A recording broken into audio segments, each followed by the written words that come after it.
Step podcast. Obviously very excited to have you on. And I just want to jump right into things. So if you would just kind of give a little bit of your background, you and your wife, and kind of why you came up with the product that you came up with. Grew up in New Jersey, grew up in a law enforcement family. My father was law enforcement. My younger brother went into the military, and that kind of drove me into joining the military, my younger brother. And he never lets me forget it. So the way it all happened was my younger brother was in 10th Mountain. I was going to college in California, and this was 99. He called me, might have been late 98. I think it was late 98. He calls me and says that he's getting deployed to Bosnia. I didn't know anything about it. I didn't know anything. The only thing I heard was my little brother was in the military and he's deploying to Bosnia. The thing that crossed my mind was, I don't know who, maybe, older people remember this, but there was a scout vehicle. I think it was in Macedonia or something. They got captured by like the Macedonian government. I think it was Macedonia. And it was this big thing. It was, we were in high school. It was this big thing, U.S. soldiers taken captive. So that's still being fresh to me. My brother said he's going to Bosnia, made me kind of go like, well, shit, I got to go protect my younger brother. I went down to the recruiter, told the recruiter what what my situation was. My little brother's getting deployed. He's in 10th Mountain. How do I get there? How do I make sure I deploy with him?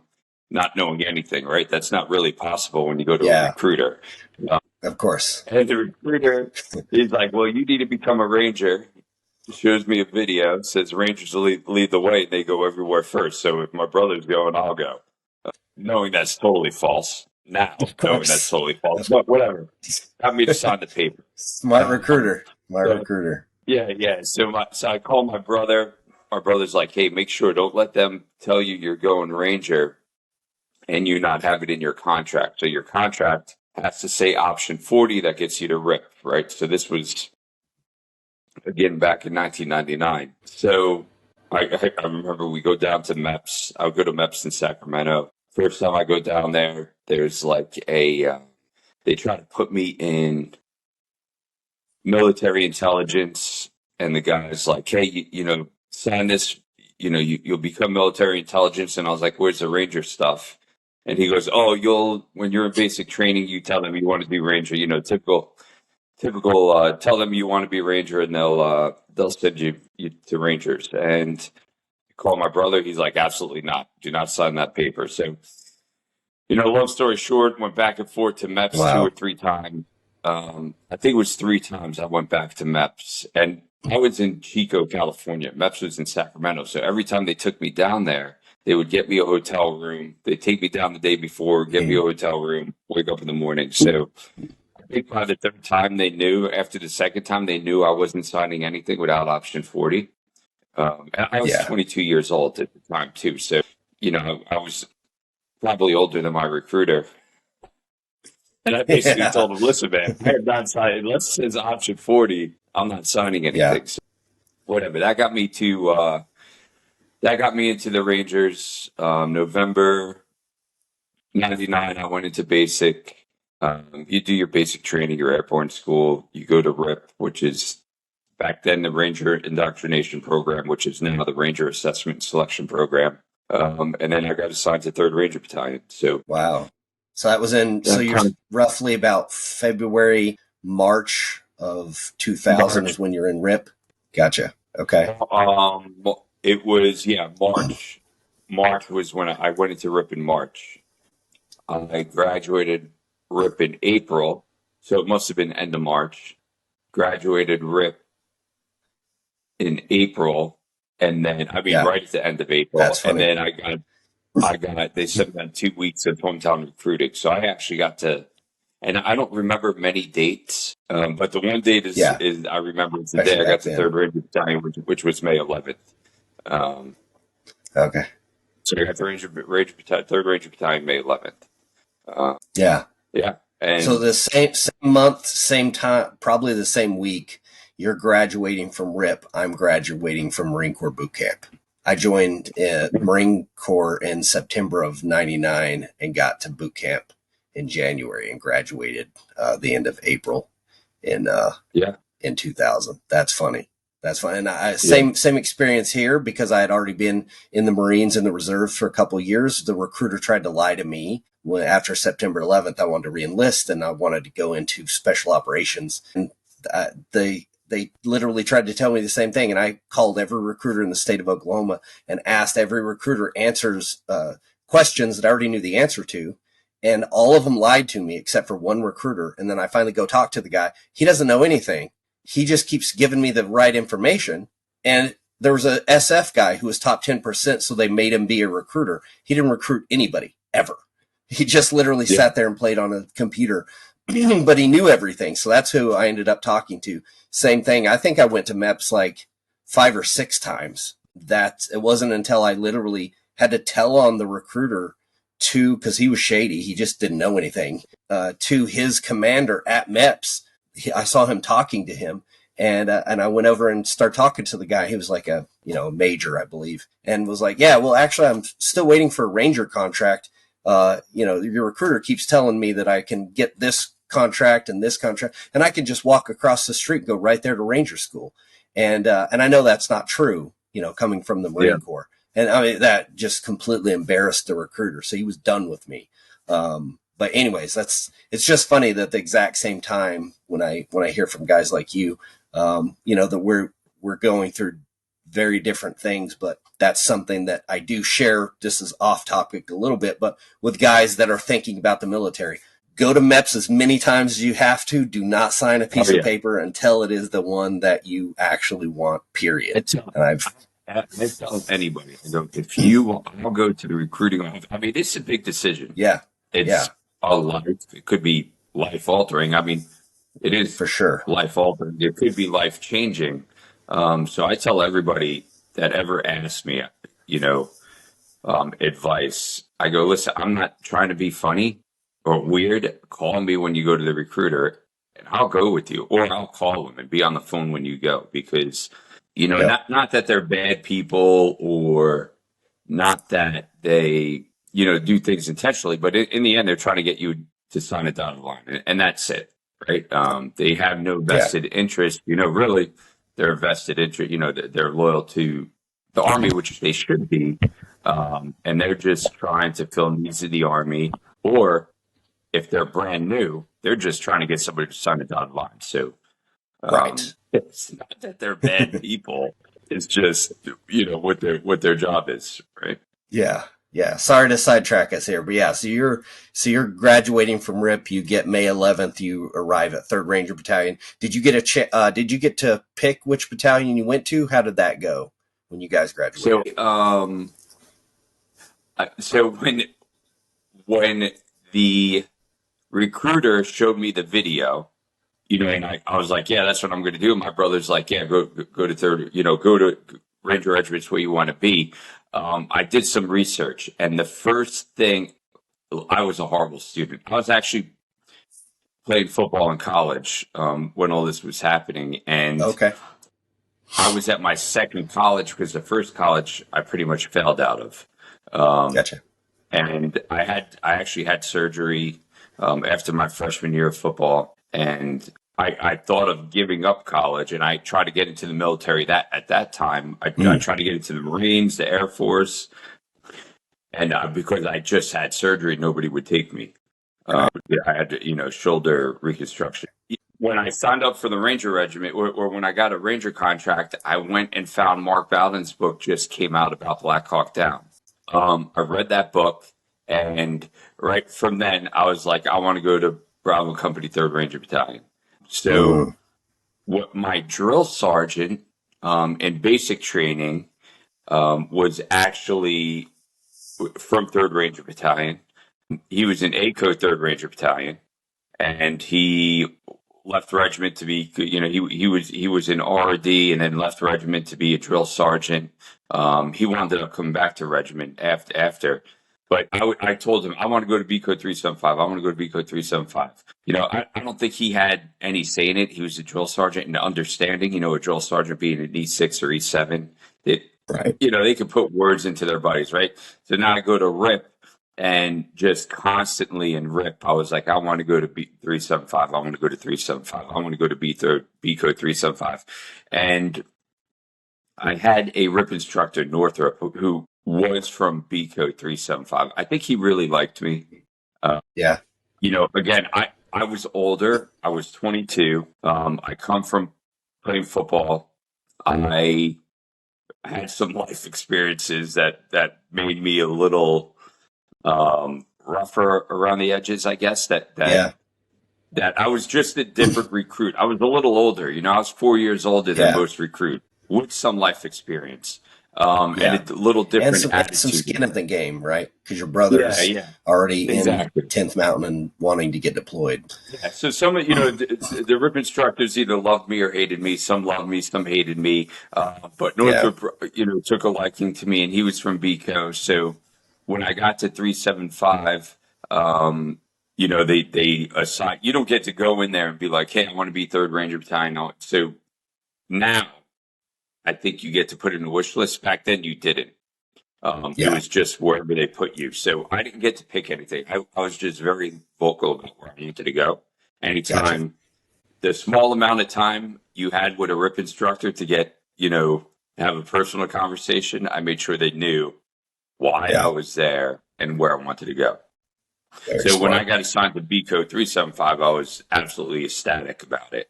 So I definitely wound up where I wanted to be. So whenever we were picking hours, they literally just had everybody was lined up, and then they're like, okay, anybody who wants first bat, run over here, second bat, run over here, third bat, run over here. And everybody literally had to fight each other physically to get to stand in line. And if you could unearth the man that was in your spot, then you could be going to that battalion. So it was chaos. Yeah. So you arrive May 11th. Obviously, again, this is 2000. So, a little bit there before September 11th happens. Walk me through, if you wouldn't mind, what it was like. You're probably got your feet underneath you by the time September rolls around of 01. Are you already a team leader at that point, or going to Ranger school? Where are you at that point? I went to Pre-Ranger in July. So, pre-Ranger is 3 weeks, run by regiment. And to be quite honest, I thought pre-Ranger was harder than Ranger school. For sure. Yeah. Because it's just 3 weeks of getting smashed and getting you prepared. So, I went to pre-Ranger, went to Ranger school. I wound up recycling,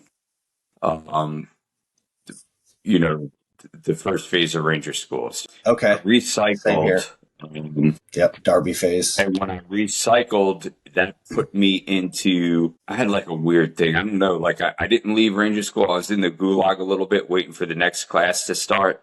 And the next class started the week of September 11th. So September 11th was on a Tuesday. Wow. Sunday was when that Ranger school started.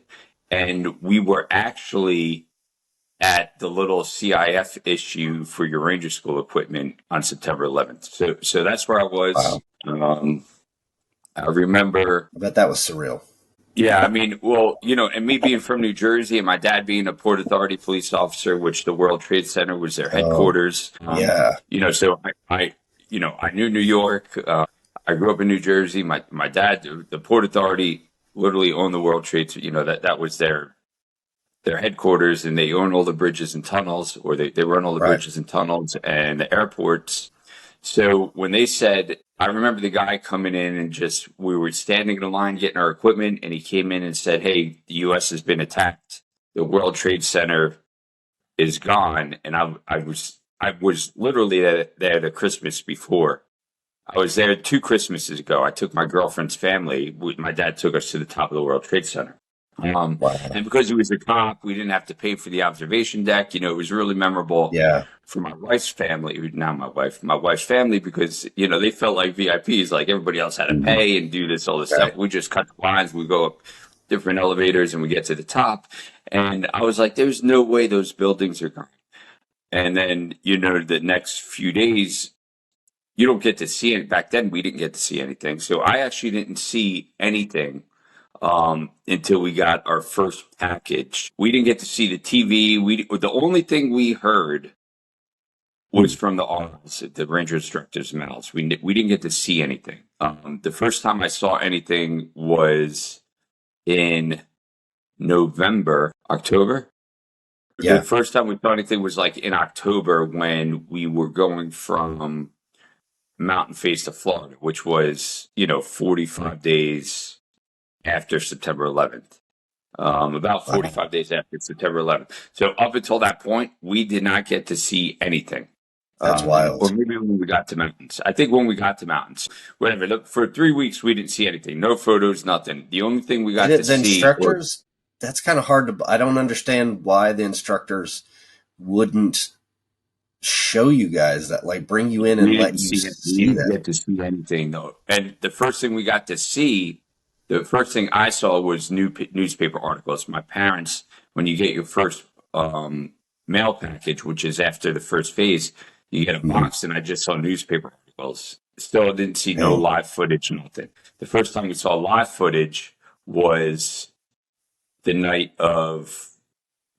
So the first time I saw anything, the first time we got to see TV was you get that little 8 hour pass Yeah. between um, between going from mountains to Florida when you're prepping for you jump into Florida. So you get an 8 hour Yeah. pass there. And they let you they got like a little bar thing. And that's the Hmm. first time we saw TV and live footage of, what was going on. Was there Um, any guys that was in anybody in the RIP class that didn't believe them? Because we all know, like, that's a gimmick that's been going on for decades now. It happened in boot camp, Marine Corps boot camp, where they run in and, and act like the world, America's been attacked. We're at war. Who wants to go? Who wants to quit right now? Raise your hand if you want to leave boot camp. And then, a couple people raise their hand and they're like, obviously they try to actually kick them out for that. So that's like a gimmick that's been going on for a long time. Did anybody not believe the RIs at that point? no, I think there was definitely a lot more of activity going on. And the other thing that was real, so there were some kids that their dads worked at the Pentagon, Mm, or kids. There were some guys their right. dads either worked at the Pentagon or worked at the World Trade Center. My dad had just retired from the Port Authority, so he didn't work at the World Trade Center. Right. But they let those students call their families just to check. Okay. And then I think there was one or two where they had family members killed or something. Mm, So it was very real. And yeah. you saw the activity on Benning, which I thought was I the bet. battalion leaving. Well, right, there was flights just going out nonstop. Yeah. You come to find out, but Third Ranger, they didn't fly out of Benning. But you don't know that. And they Right. did Right. pull. Okay. They didn't pull any of the 11 Bravos, but all the Intel kids got pulled. Um, there were some Intel kids that got pulled. There were some Commo kids that got pulled out of the course to Wow. deploy.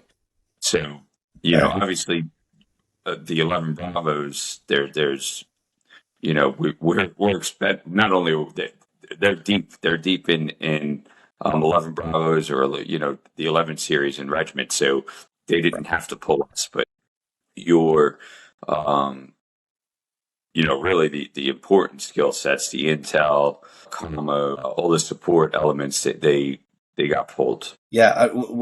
I would imagine, just from having been in Ranger School when something happened. I was in Ranger School when Pat Tillman was killed.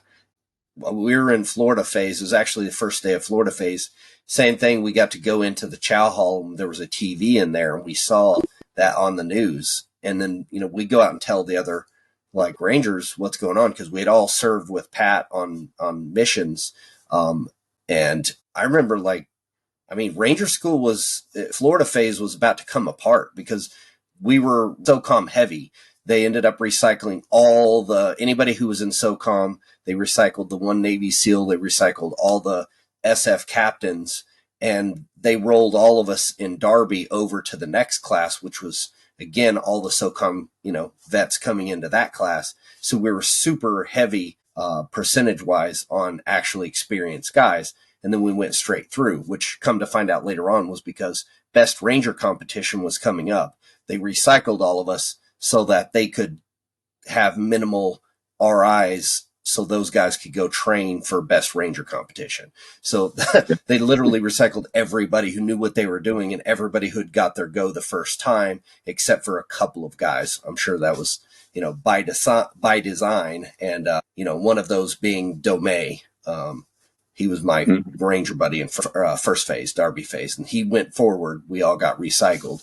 But anyway, I bring all that up because, I mean, one of the RIs said something disparaging about Pat Tillman. And again, I don't remember exactly what it was, and I didn't even hear it, but he yelled at another RI. They got into an argument and the guy was yelling, and the sentiment was that Pat had in training moved forward and, would have gotten caught in crossfire, which is, again, what we hear in the news is that we don't know that there was anything to do with blue on blue, green on green, whatever, that this was friendly fire. But still, that RI had said that. And again, we all think he gets killed by the enemy. And so, like, dudes were going over there to beat that RI to a bloody pulp. And, like, it was crazy. Like, so I can only imagine for you guys when that's all going down, like, you guys want to deploy, you want to go with your guys, you're stuck in Ranger School, and you're like, get me out of here. Like, get me to my unit. Let's all go. Who cares about this stupid school? I mean, I think you learn as you mature through the Ranger Regiment, really as you mature through the military, things seem as they are based off you at that time, your experience and your level of responsibility, right? So, like, how I saw things at the time, when things went down, for instance, Haditha Dam, or, jumping into Iraq, right? Like, my vision of what was going on and what the mission was the vision of an E5 sniper team leader at that time, right? You talk to like an E7 or E8 that was a platoon sergeant or first sergeant, and you both talk about the jump, and you're like, hey, I understand it was this as a sniper team leader, this is what I understood it as, and this was our mission, and this and that. And then you hear it from them, and they're like, well, actually, it was this, and this. When Pat Tillman was killed within 24 hours, I'll tell you, at least for us, within 24 hours, I'm not going to say names, but a sergeant major came and called us all together. And I mean, this was within 24 hours. It was on the news. Got it. They called us all together, and he straight up told us it was fratricide. There was no question. And that's why I was kind of like shocked when I heard all the news and everything that was going on. That like there was a cover. I was like, what cover up? Like they told us right away it was fratricide. But again, that's at our level. I don't know what was going on at the top level. I just know what the battalion put out to us at that time. Right? I'm of the mindset like when you're doing something, I would put in guys for awards all the time because I didn't take for granted what was going through their mind, right? Like, regardless of what mistakes you made, and this is just in general, or what mistakes you didn't make, right? What was your mindset when you were running up that hill? Or, I had an instance where someone was arguing with me about an award I wrote for somebody. And I was like, well, what was his mindset on that rooftop compared to other people, right? It doesn't matter, what you think was going on. right? But what was his mindset on that rooftop? Or, what was that individual's mindset that made him do that, right? He believed this was happening and he believed he had to take action, right? So regardless of all the other stuff going on, right? Just, at whatever level you are, you're going to have what's real to you may not be reality, or it may be reality, right? Because it can go the other way. The people Yeah. on top might have a vision of what's going on, but not really understanding what's on the ground. Just in turn, like I said, I'm an E5 sniper team leader jumping into Iraq. My understanding of what the mission was, was completely different than what was being briefed at top. Gotcha. And so again, you're in Ranger School, you're in Florida phase. How fast was Florida phase? How fast did that go by? Did that crawl or did that fly by with you guys getting ready, knowing that we're going to be at war when you get out? Yeah, I You're mean, deploying. for me, I think it wouldn't be. So again, I was B code 375, right? So Yep. when we jump into Florida that night, we get they call or that you jump in that early morning, right? And you get the trucks pick you up on the drop zone. You get to the barracks. You line up in your companies. They asked for all the BCO Rangers to report. There was like four of us, three or four of us. I think there were four of us total, and they just this was where we found out Stone Cipher and Edmonds was killed in the helicopter crash, but they didn't tell us anything. Wow. They just said, Mhm. "Hey, you guys know Stone? Are you guys all BCO?" We're like, "Yeah." They go, Stone." This one RI, Rick, I don't remember his name, but he's like, Stone Cipher and Edmonds, and we're all like, "Yes." And he said they're dead, and then just walked away. Like they didn't give no context, nothing. So Yeah. obviously, one of the guys was Edmonds, one of his best friends. Yeah. He got really distraught. Um, and we, carried on. I think Florida phase, I think, I don't remember, when I think back now, I think it went really fast. Yeah. I remember just wanting to get out of school and deploying. And wanting to re-enlist right away because I enlisted on my original enlistment was 2 years, 364 days. It was one day shot of 3 years. I don't know how I got that contract. Yeah. So I got 99, right? This is 2001 going into 2002. So I was already into my final year. So I wanted to re-enlist, right? I wanted to Yeah. get out, re-enlist, go avenge my brothers, and just remember being really upset. Reality is not a lot went on. The guys jumped in. There wasn't like this big, all Right. this stuff. The guys jumped in. They handled their business. They got out. Some of the Yeah. battalion. I was, third battalion jumped in, but my company didn't jump in. And Mhm. I heard right away my company didn't jump in, and I was like a little bit like, oh man, I really didn't miss anything. And Yeah.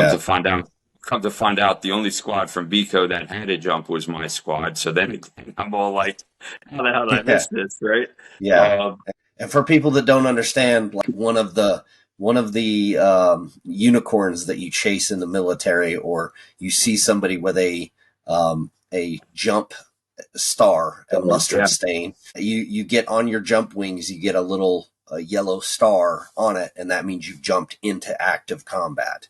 And so, yeah, yeah, yeah, that's something you can't just sign up and go to that school or be really good and go. No, that's something you have to be at the right place at the right time and just yeah, magically get to jump into combat. Um, yeah, yeah. so, So it anyways, was, yeah. So it was like what it is, but mhm. in the end, come to find out, we didn't miss anything early on in the war. I think the first, few and far between. I think Roberts Ridge was like the first real combat. And my Ranger my buddy in Ranger School was in that. He got a Silver Star in that battle, and I think that was the first real engagement. Not that there weren't engagements, but that was like the Of course, first real close combat, heavy, yeah, heavy combat multiple that you guys casualties, saw, yeah, and that was, again, that was a year over a year after the war started. Right. I arrived to Ranger School. Again, those guys passed from first bat, Cross, Anderson, and Commons. We just, as soon as those guys got back from deployment, that's all we knew is those three guys' names, and we got destroyed all day, every day, just knowing that we're about to go to combat. Of course, I think a lot of them took out their extra energy on us and just smoking us because they wanted to, and we better be the strongest Rangers that have ever existed because, we're going to be going into harm's way. And so, yeah, I think not having been at Roberts Ridge, but having literally immediately upon returning from Roberts Ridge, all those guys are who I served with. And so that was, even though I don't know those guys, I've heard so many stories of them. It's almost like I can almost remember so many things about them because of all the stories that I've heard. And I think that's something that's fantastic about the regiment and about, especially special operations, that you keep those memories alive and you keep sharing those stories. But anyway, so just to skip forward, because I know we're already half hour in, I know there's a lot of stuff with your military time. Let's skip forward to how you get into breaching, becoming a master breacher, and then kind of where that leads us to ProtectED. Yeah. So when everybody was deployed and I got out of Ranger School, we're sitting there. All of 3rd Battalion's deployed. They were running, back then it was called EARS, Explosive Entry for Rangers, which was a 2-week, what is now Master Breacher, right? So because I was standing back there, back there, I got put into EARS, which normally you don't go into as a tab spec 4. It's more of an E5, E6 thing. But because I was back there and everybody was deployed, I got to go to it. So that was my first Master Breacher course. And when you get to the line, when I say a line company, people have different terms, right? In the Ranger Regiment, it's called a line company, right? And in the people that are in the video game world or the LARPing world, right? Those are your assaulters or the people that, door kickers. So when you're in there, you kind of you can kind of fall into a specialty. There's a number of things. I fell into the breaching thing just by circumstance of me being back there and 3rd Ranger Battalion having to send people. So that was the beginning of my breach, and that was 2002. I went to my first Master Breacher course, and then I did a number of breaching courses after that. I did TEAS, which is a big law enforcement course. I did another when it was the new Master Breacher course through Regiment. I did a course, FET USA, which was a course in Vegas. That was a law enforcement heavy course. So after that, and obviously the war really picked up, the insurgency picked up. So we were breaching every night. And because we're breaching every night, we were always looking for new trainings. Did a lot of breaching, became the company Master Breacher, and that kind of. And you stayed in BCO 375 the whole time, or how much did you move around? I was in BCO 375. So I went back and forth between. I lucked out. I went back and forth between BCO and HHC for snipers. So I did. I did.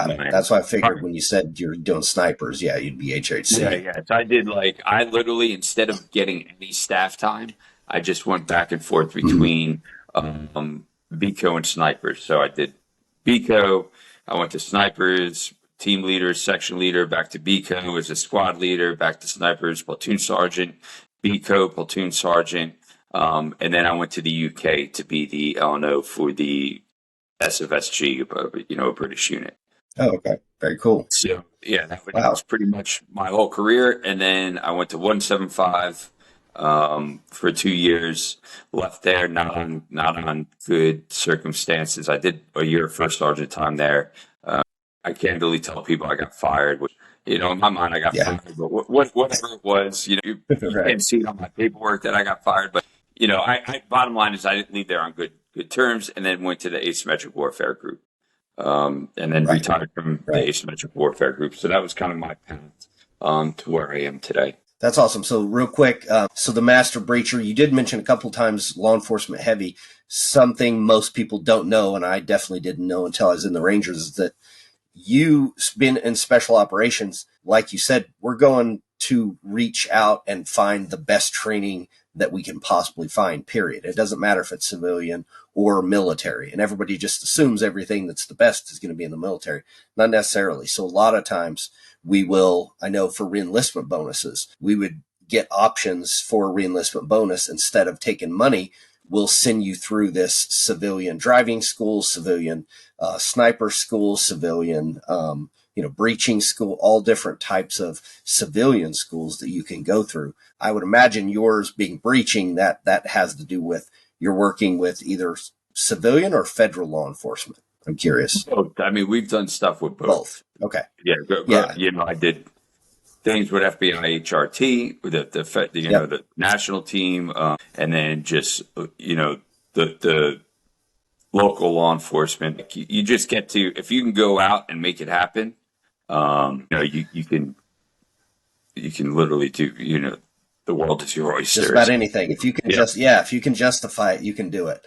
That's exactly one of the things I loved about getting to know, because I switched over to HHC. I was BCO and HHC 2 and 175. And when I went over to HHC, then I'm hanging out with all of the guys that are in charge of, training and in charge of testing out different things. And that's what I finally learned from them, is they're like, dude, there's no limits to this. Like, we could just go out and find somebody who's good at something. And if I can justify it on paper, and I can, then we can go do that training. So we ended up getting to do some really cool training and I got to train with Air Force. I got to fly in Spooky over Baghdad. So I actually had to fly to Kuwait, get on the plane there. Then it flies Spectre gunship over Baghdad looking for a terrorist training camp. We thought there was going to be one. They were going to light it up. It ended up not being, but it's still getting to do stuff like that. That was just, hey, you want to go do this? Yeah, of course I do. All right, grab your stuff and head to the helicopter. Like, that kind of thing is really cool. And that's where it's not so regimented, no pun intended, in the regiment, where you can get attached to, you can go to civilian side schools, different things like that, wherever the best training is. So you go through all of this specifically on the breaching side. So for people that don't know, like, when you're blowing the doors off of just about anything that's out there, and you're doing it in every way that you can possibly imagine. And it really is that, right? It's your imagination, because you're trying to figure out new ways of doing things and ways to improve upon always. You want to be great at the basics and then improve upon those things. And so from there, at what point during all of that time were you thinking about an invention or about building something in the future, or this isn't something that you come up with until you've already left the military? Yeah, so I think, now we get to right now, so in regards to ProtectED, with my company, I think I know the initial ideas was 2007. Virginia Tech happened. I was deployed. I just remember, always thinking, when you're in that mindset and you're going out every night and hitting targets, like, you're always looking at things, in our world, right? In, like, the tactical world. And, I tell people, like, the gunfights and everything, they're intense, but they're not like TV. It's not like nonstop. It's moments, there's moments of intensity, and then there's hours of nothing, or it might be intense. You might have a 3-hour gunfight, but the actual intensity of what people see on TV might be 15 minutes, right? And it's like minutes here and minutes there, and so on. So when I looked at when Virginia Tech happened, and I'm looking at the timeline of how long it dragged on, I'm just like, what are people doing? Right.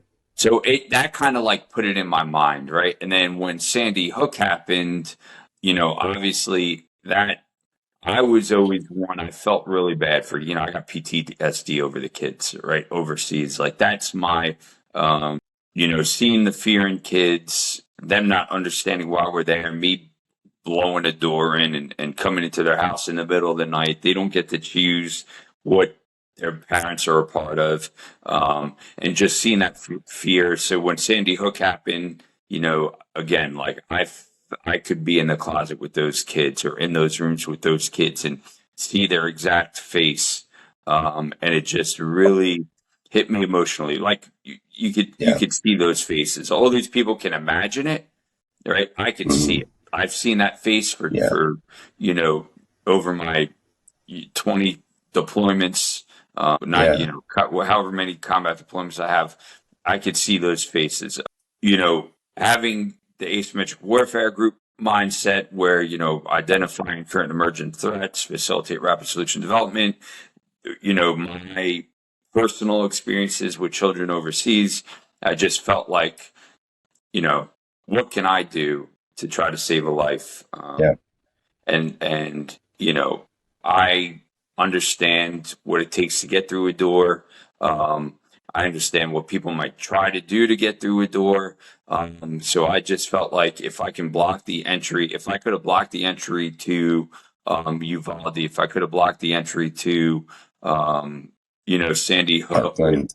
or Yeah. any of those places, right? If I could just, if Yep. you look at the timeline from when it's initiated, if I can block a door in seconds and deny entry, that would save the most lives. So that's where, I came up with the idea for ProtectED.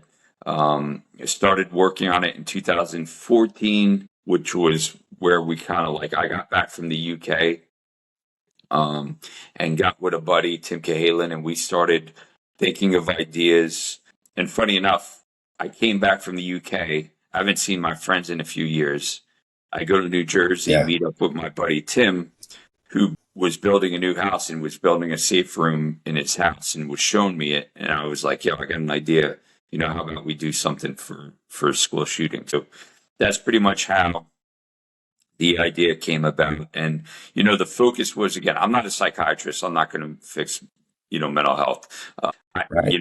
I'm not going to get into the political debate of, guns. And quite frankly, we're never going to remove guns. Bad people will always have them. So where can I Right. help? Looking at it, the, the facts are when people get trapped in a room and they have nowhere to go and somebody enters that room, that's where you have, you know, 10, 20 people being killed. Right. So if I could prevent that portion, I'm not going to save everybody, but if I can prevent Right. that, it's saving a life, right? So if, 100%. we created a bookcase. I came up with a bookcase that's on wheels, that has ballistic paneling in it or panels that stop bullets. And it's just like any other bookcase in your room that's on wheels and it just rolls in front of a door. You push it against the wall, it latches into the wall and denies entry into that room as well as ballistic protection. And that, again, it takes about, an adult can do it in about 13 seconds. We got videos of two fifth graders doing it in about 23 seconds.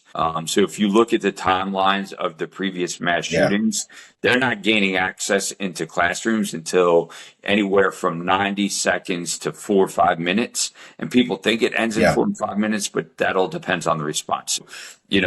I Of course. I can eliminate, or stop the killing, after that first 15 seconds, right? By getting people behind, into a room that they can barricade and create a safe room. Right. Right. And that's the key, I think, is, and the reason why, again, I had to have you on the podcast. I had to connect with you when I found out about this, because this is what I've been looking for. I have the same passion of, okay, what does my background lend to? What can I at least speak semi fluently about? I haven't been a master breacher, but I've been through breaching. I've been through a lot of the training, and then I've done stuff in real life, both law enforcement, military, and private contracting.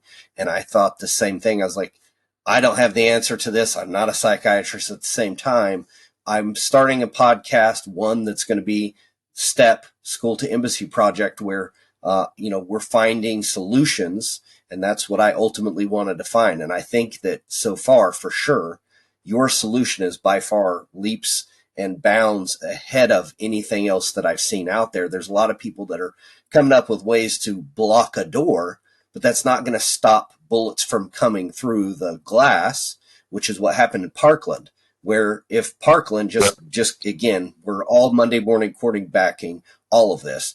If Parkland had been outfitted with your product, the first two kids in the hallway who get shot, by the way, you can go on Amazon Prime and watch for free, watch the whole breakdown of it, that law enforcement did a whole recreation with little characters that are, black circles, and it shows where he shot who, and he never made entry into a single room. He shot every person, 17 killed, 17 wounded, all through the glass of the doors. He never made entry into a single door because he was a student there and he already knew all the doors were locked automatically. The teacher had to use the key to unlock the door, or you had to unlock it from the inside. So two kids were in the hallway. Those were the first two shot.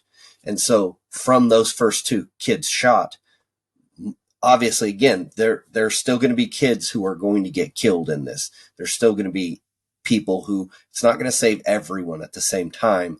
If it saves a life, it's worth it. If it saves most people's lives, then it's far beyond worth it. It's something that really people should be looking into as mandatory. I mean, if I'm sending my kid to the school, that school better be taking it as serious as I am.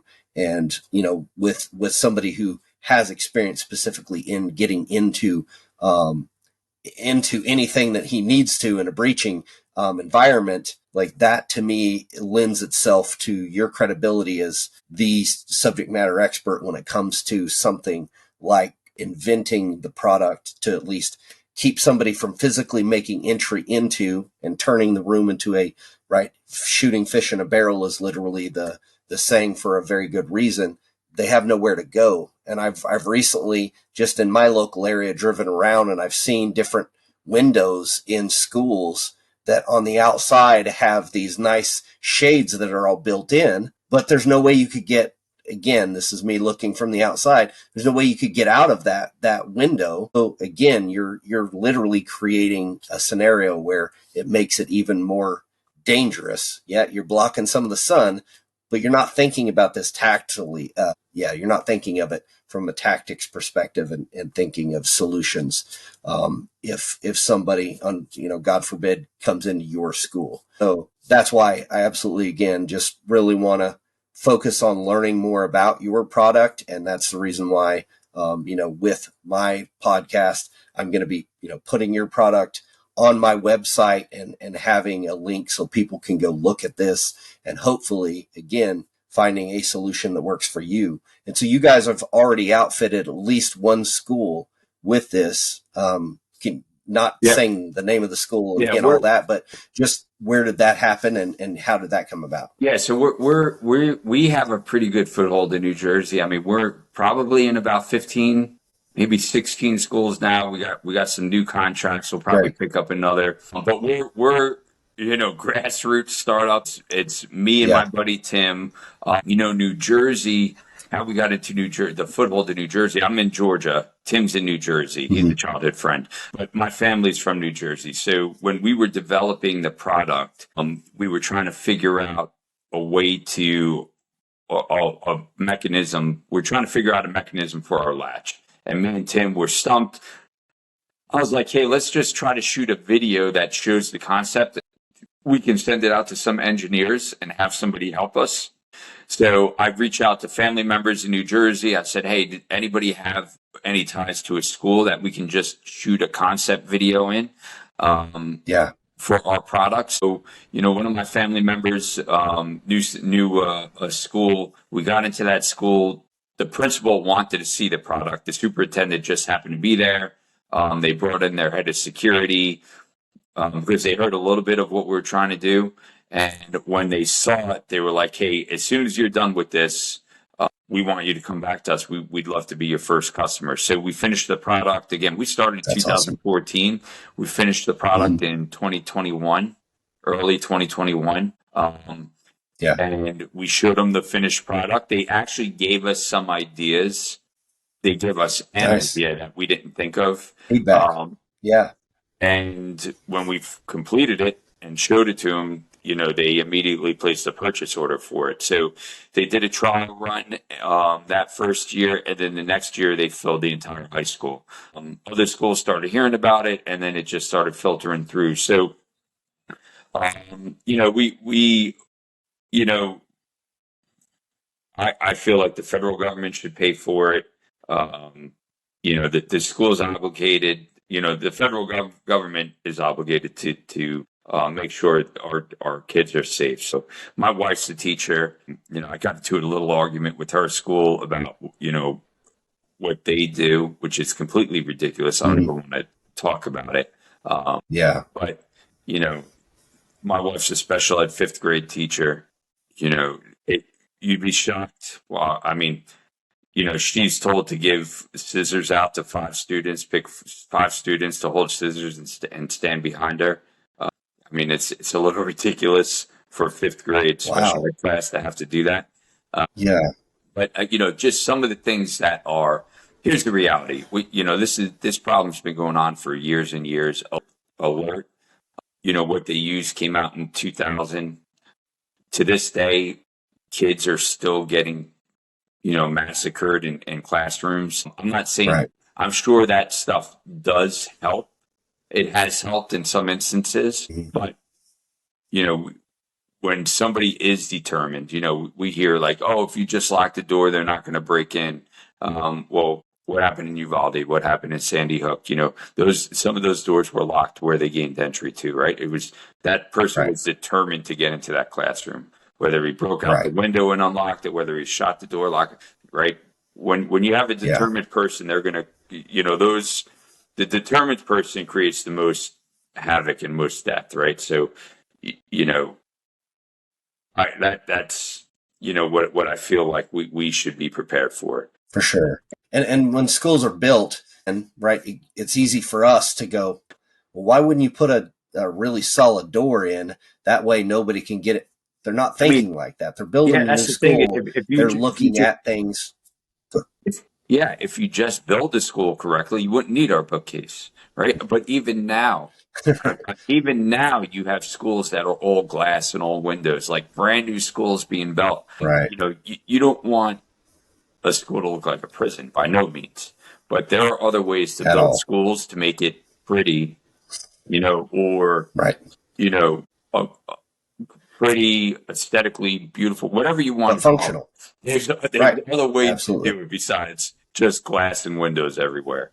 So it's kind of frustrating watching new schools being built without the security mindset. For sure. That, of course, again, that is the reason why the name of my podcast and my vision is, our schools need to be more like embassies, because embassies are not ugly necessarily. They're literally built to blend in with the surroundings, to not stick out, but they're by no means appear to be armed to the teeth.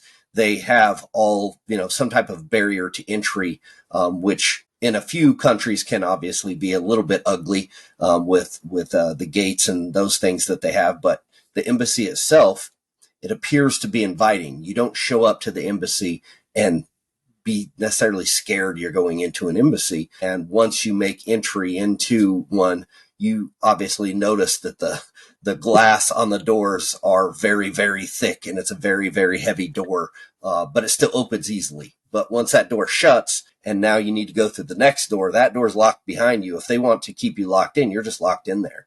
And so it's step by step. There's multiple areas where somebody who's coming in to do harm can be stopped without, overt somebody coming out and everybody getting into a big gunfight. The whole point is to be able to stop people with a minimal amount of force as possible, so that you don't have to appear to be scary, and not to have some type of a school where it looks like a prison.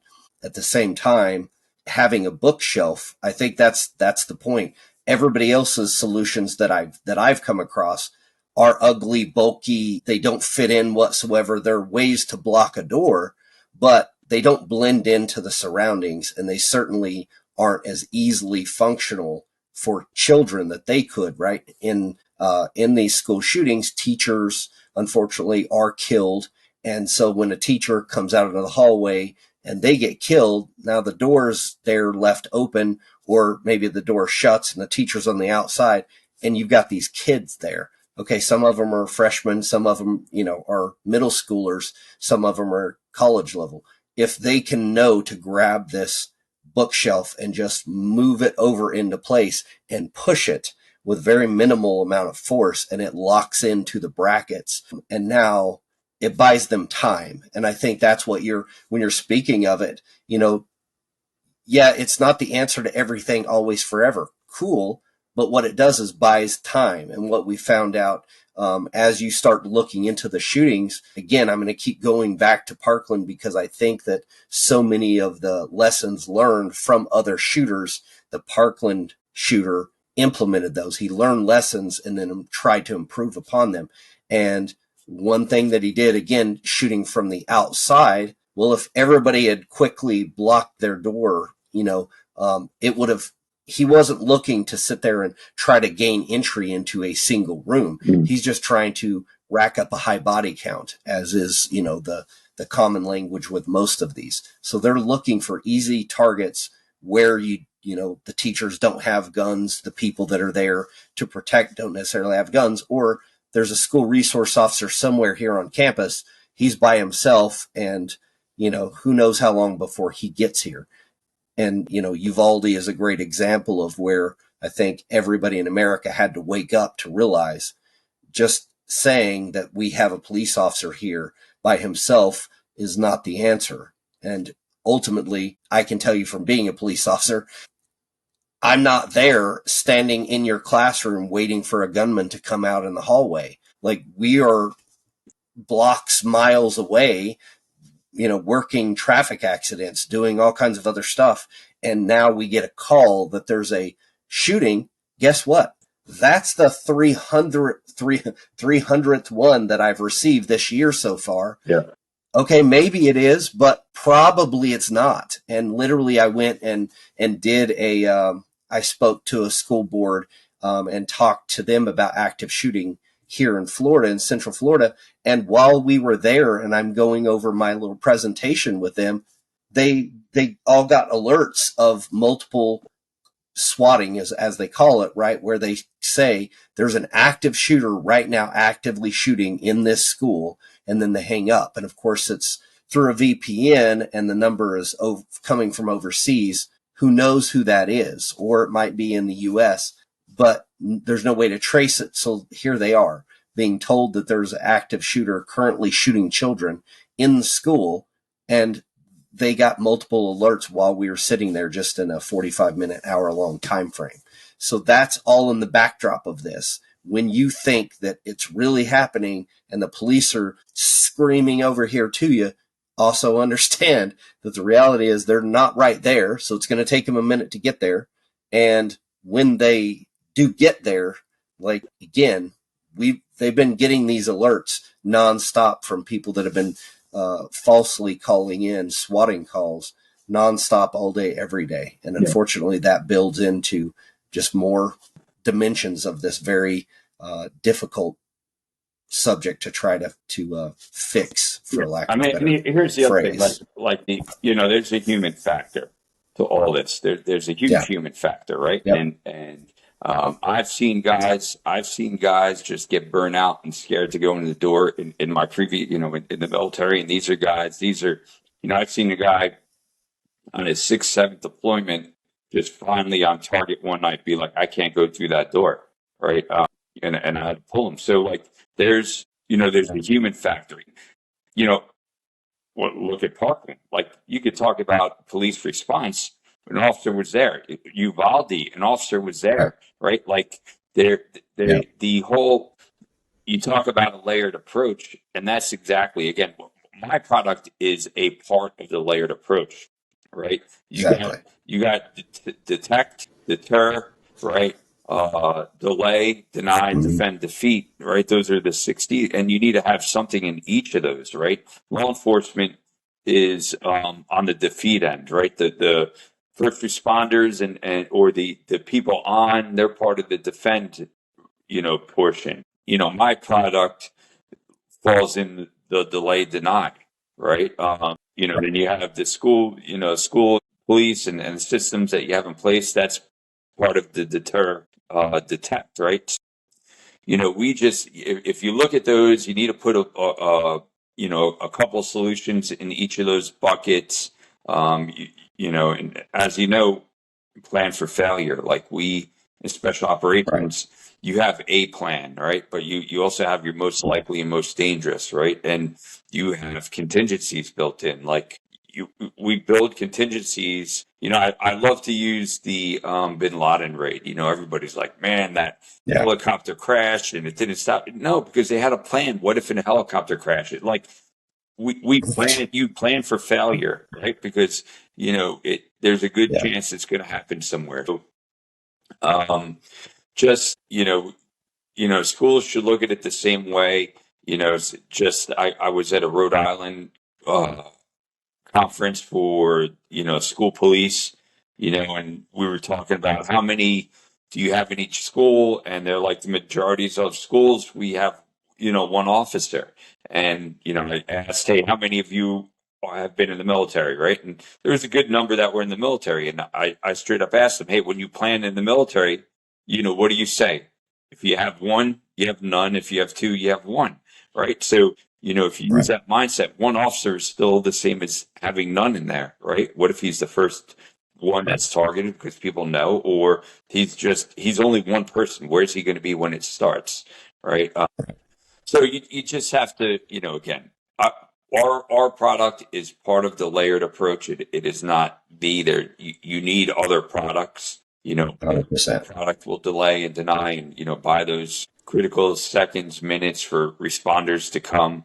We do have a mirror on the back of our bookcase that because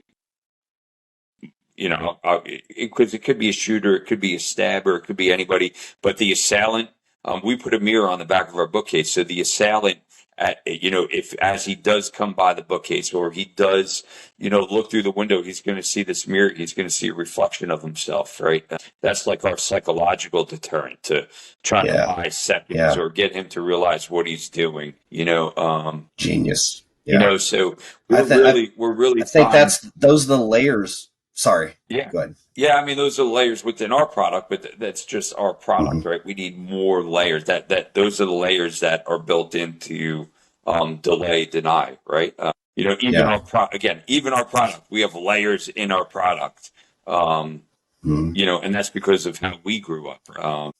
So it's a layered approach. It's a problem that's going to take many solutions. Yeah. There's no easy answer. The other thing, it's real easy, again, I'm a colonel at a sheriff's office. I run all the special, I'm over a group of special operations. I'm the SWAT team commander. And even I won't tell people in a school. We run the school shooting training or active shooter training, the alert training for our school police, right? And I'm not going to sit there and tell them, hey, all I need you guys to stand by and we're going to come and save the day, right? I mean, essentially, that's what we're telling kids and students, right? We're telling them what to do. Right. We're not telling them how to think through the problem. And we're basically saying, hey, close the door, lock it, hide in a corner, and the adults are going to take care of it. Well, the adults haven't been able to take care of it on numerous occasions, right? Hey, the police haven't been able to take care of it. The school resource officer or school police haven't been able to take care of it on occasions. And then there's other occasions where they have, right? But this whole mindset of like, stand by, we'll come and save the day isn't really helping the victims. Again. So, and that's one thing I just want to mention was just that, like, you can tell, again, start looking into other products, and what you're going to see is one layered approach. This is to just block the door to keep them from gaining entry. But then it doesn't, okay, well, what happens if the teacher actually got shot in the hallway, they staggered in, and the kids had to put and block the door, and now the teacher's out. He's out of the fight. Now, how do the police and fire get into the classroom to save the teacher and or any other students that were harmed? Okay, well, you've got to be able to unlock it from the outside. There's so many layers into the thought process that you guys put into this, not only with the the level of ballistics that you're able to stop. So again, this isn't small time bullets that are being stopped. This is, again, AR-15s have now been used. Pistols, of course, are the easiest to defeat when you're coming up with ballistics. But again, shotguns and rifles are being used, and having that mirror on the back, again, the psychological side is the thing that everybody skips by immediately. Whereas you go back to the church shooting where the kid went in, and I forget his name off the top of my head, and I will definitely add that back in. So he goes to a black church, white kid, he's, racially motivated, wants to shoot up a black church. He goes in, and this is from what I've read, a first person account. He went into that church, and everybody was so nice to him that he decided to go to a different church. And that church that he went to, where he shot up, not saying there weren't nice people at all. What I'm saying is, what he said was that the first church he went into, they immediately just welcomed him, blah, blah, blah. And then he felt like he knew he didn't want to shoot that church because they were too nice, and now they're actually people in his mind. So when he went to the other church, he specifically tried to keep distance between people and not let them come over and welcome him, even though they were trying to. And, it's sad, but again, this goes to show the humanity that's still in everybody. Just immediately, I was just talking with friends about this last night, and they're like, well, all these psychopaths. Problem, they're not all psychopaths. The problem is they're doing things that we want to put that label on, but they're real people who are making horrible, horrible decisions. And it takes a little bit to get down this road, but the exact same thing is happening on a psychological level, to where even the shooters know that they don't, because they're human, they don't want to see their victims as people, because then that will make them feel bad and want to stop. And then the Aurora, Colorado shooting, I just watched a documentary on that, and literally when interviewed, supposedly, again, on the documentary, he wanted to throw smoke in there and to not shoot the people that he was sitting around because he'd already seen their faces. So when he threw the smoke, it filled up. And so now he can shoot into smoke, not knowing if the bullets are going into people. Again, these are two people who everybody wants to label as just a hardcore killing machine, psychopathic robot, which they're not. And so again, it takes layers, and you never know if it actually is the ballistics that really stopped this guy eventually, or it's, looking into a mirror that could possibly stop somebody from shooting. That's the whole point. We just want them to stop shooting. That those seconds could mean the difference between either them choosing to put the gun down. And there's kids who are now up in Detroit, shot multiple kids and stopped when the police showed up. And he handed them the gun with 7 rounds still in the gun, in the magazine, and like more ammo on him. He didn't plan on going out, and he didn't plan on fighting it out with the police. He was just going to shoot until he was told to stop by somebody who had the authority to tell him to. So that's where there's so many layers to this. You guys have thought of that and added that into this, that most people, the vast majority of everyone, I would go out on a limb here and say nobody's even heard of somebody making a product where they put a mirror on the back of it to make the intruder look at themselves as they're trying to make entry. So that's, again, just one of the many reasons why I really love your product. And again, I'm creating this podcast to find solutions. The other podcast that I started to talk about earlier, on Switch, is just that. I have no idea what it's going to take to reach kids who are going down a dark path. But ultimately, in my mind, instead of continuing to try to build a dam with water overflowing, going back 10 miles and turning off the leaky faucets that's creating the problem to begin with, who knows how to actually do that? I don't think there's a person that does. But I think any person that we can make a difference by motivating them and possibly convincing them to not go down this path and to choose a different path. You never know where that is going to lead, and how you might make a difference in one kid who wants to become a school shooter or thinks that that's some way that they are currently on a path to go toward that direction. And again, ultimately, you and I are both doing different things with different backgrounds, but with the same goal. Any life that we can save in this country, until they make murder illegal, until they make drugs illegal, until they make everything that you make illegal is still going to be done. And it even creates this need and a demand. And so everything shoots up as all of these people, cartels, try to provide the drugs that everybody wants. It's the exact same thing. We're not going to just ban something and it will stop. So what we need to do in the immediate is to find solutions that you can protect your school. So I'm hoping that students and parents see this, that school board members, that principals, that administrators see this podcast, hear of it, and look into your solution. Because again, so far, this is by far the best product that I've found in my research. And I definitely want to continue to learn more about that and share that with people, because again, the ultimate goal of this is not to make some, not to be Joe Rogan. It's a step in the right direction, but I'm not him. But ultimately, again, it's just, we're all trying to save lives here in any way that we can. And obviously I want to definitely have you back on sharing more about your military experience. Of course, to me would be phenomenal.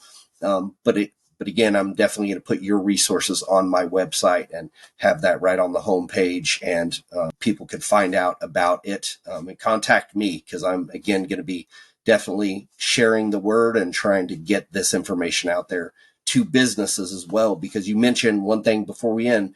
You mentioned that there are commercial businesses who want to turn their break room into a safe room. All you have to do initially, put something in front of that doorway that's ballistic. And if there's not other entrance and exit points, well, you've at least created some type of a safe area for people, even in a commercial setting as well. Yeah. I think all products specifically for businesses, retail spaces, it's a great product because, we wanted this to be, a drop ship product, right? So, you lease a space. You can't just put a ballistic door in, right? You got to rip out the door frame. You got to reinforce the door frame. You got to put in a new door, reinforce hinges. This, you literally just like, it's as easy as installing mounting a TV. You have a bracket on each side and you put the brackets in, you set the latches and you're good. So, retail spaces, even schools, like it's a lifelong product. You install it.